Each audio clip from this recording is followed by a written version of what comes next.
Sudah saya sampaikan bahwa saya cawe-cawe itu saya sampaikan bahwa menjadi kewajiban moral, menjadi tanggung jawab moral saya sebagai presiden dalam masa transisi kepemimpinan nasional di 2024, ya harus menjaga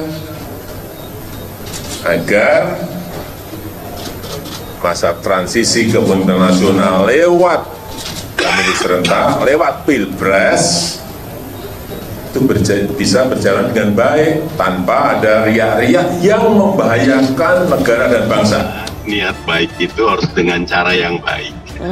Boleh jadi yang Mas Joko bilang benar, Pak Jokowi niatnya baik, tetapi caranya buat saya tidak baik karena sangat berbahaya. Presiden itu institusi yang punya harkat dan martabat yang tinggi. Di Indonesia, seorang presiden itu bukan cuma kepala pemerintahan, tapi juga kepala negara. Dan cawe-cawe dalam bab law politik ini berbahaya sekali karena itu bisa mengganggu proses yang natural. Teks dan konteks itu tidak bisa dipisahkan begitu, Mbak. Maka teks terkait kata cawe-cawe ini tidak banyak yang orang tahu, Mbak. Masyarakat juga tidak tahu karena ini adalah diksi dari bahasa Jawa. Cawe-cawe itu artinya ikut campur gitu, dan itu bisa dipahami.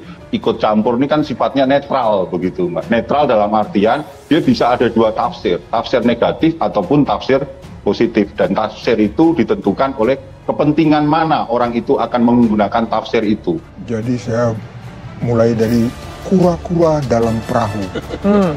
Janganlah kita pura-pura tidak tahu. Itu tidak baik, ya.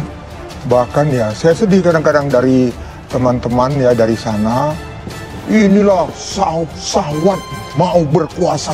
Sahwat yang mau berkuasa itu yang nggak pernah berkuasa. Sekarang Mas Syafeli mulai menghalalkan semua cara.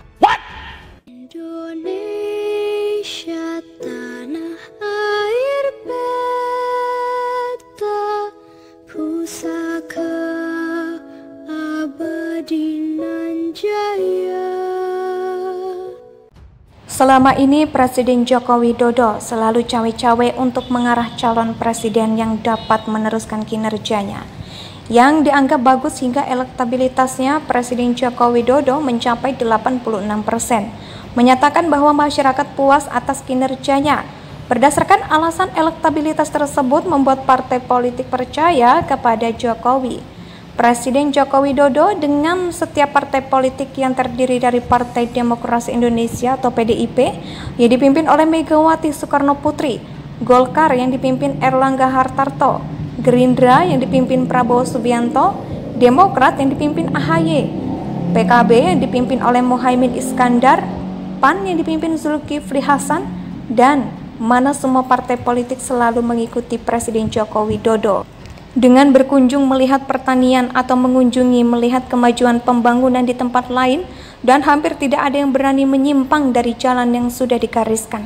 Kecuali untuk 3 partai politik yang tidak sejalan kinerjanya dengan Presiden Joko Widodo, yaitu Partai Nasdem yang dipimpin Surya Paloh, PKB yang dipimpin Muhaimin Iskandar, dan Partai Keadilan Sejahtera. Rupanya, cawe-cawe Presiden Joko Widodo tidak baik untuk menggiring partai politik. Mendukung Capres Prabowo Subianto untuk menunjuk Gibran Rakabuming sebagai cawapres, lalu Gibran menjadi cawapresnya Prabowo Subianto sebagai calon presidennya. Padahal Gibran Rakabuming pengalaman kerjanya baru 2 tahun sebagai wali kota Solo yang dianggap belum berpengalaman. Sehingga tunggu saja, tunggu punya pengalaman dulu baru dianggap memegang jabatan yang lebih tinggi. Namun Gibran tidak sabar menunggu berpengalaman dan mumpung masih ada yang menawarkan untuk menduduki jabatan yang lebih tinggi dari Prabowo Subianto sebagai cawapres untuk mendampingi Prabowo Subianto sebagai capres yang langsung disanggupi. Namun Gibran meminta kepada Partai Golkar untuk bersabar dulu karena Gibran belum cukup umur, karena masih berumur 36 tahun. Padahal syarat memegang jabatan itu harus minimal berumur 40 tahun kan? Gibran agar memenuhi syarat memegang jabatan cawapres akan mengurus ke Mahkamah Konstitusi karena bapaknya Presiden Joko Widodo yang masih ada hubungan keluarga dengan Anwar Usman selaku Ketua Mahkamah Konstitusi kala itu. Partai politik yang berhasil digiring Presiden Joko Widodo lewat cawe-cawe mendukung Prabowo Subianto antara lain adalah Partai Golongan Karya atau Golkar yang ketuanya Erlangga Hartarto yang merangkap sebagai Menteri Koordinator Perindustrian Partai Amanat Nasional, yang ketuanya Menteri Zulkifli Hasan Partai Demokrat, yang ketuanya AHY, dan Partai Bulan Bintang yang ketuanya Yusril Iza Mahendra. Sehingga partai politik yang dipimpin oleh Prabowo Subianto sebagai capres yang didampingi oleh Gibran adalah partai politik yang paling banyak pendukungnya dibandingkan partai politik yang mendukung capres Anies Baswedan yang didampingi oleh Muhaimin Iskandar ataupun capres Ganjar yang didampingi oleh Mahfud MD.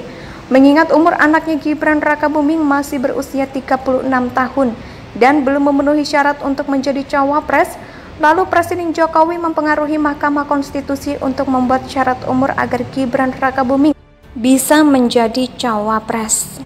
Karena hubungan antara Anwar Usman selaku Ketua Mahkamah Konstitusi yang masih ada hubungan keluarga dengan Presiden Joko Widodo, di mana adik perempuan Presiden dan Joko Widodo merupakan istri Anwar Usman. Lalu Anwar Usman selaku Ketua MK nomor 90 tahun 2023 mengeluarkan syarat wapres harus berumur 40 tahun atau menjabat sebagai kepala daerah.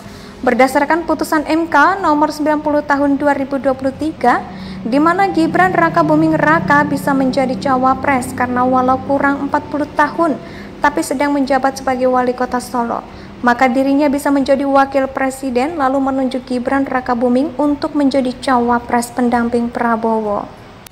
Selama ini Presiden Joko Widodo selalu cawe-cawe untuk mengarah calon presiden yang dapat meneruskan kinerjanya yang dianggap bagus hingga elektabilitasnya Presiden Joko Widodo mencapai 86%, menyatakan bahwa masyarakat puas atas kinerjanya.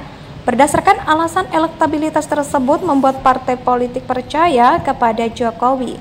Presiden Joko Widodo dengan setiap partai politik yang terdiri dari Partai Demokrasi Indonesia atau PDIP yang dipimpin oleh Megawati Soekarno Putri, Golkar yang dipimpin Erlangga Hartarto, Gerindra yang dipimpin Prabowo Subianto, Demokrat yang dipimpin AHY, PKB yang dipimpin oleh Muhaimin Iskandar, PAN yang dipimpin Zulkifli Hasan, dan mana semua partai politik selalu mengikuti Presiden Joko Widodo dengan berkunjung melihat pertanian atau mengunjungi melihat kemajuan pembangunan di tempat lain, dan hampir tidak ada yang berani menyimpang dari jalan yang sudah digariskan, kecuali untuk 3 partai politik yang tidak sejalan kinerjanya dengan Presiden Joko Widodo. Indonesia sejak dulu kala tetap dipuja-puja bangsa.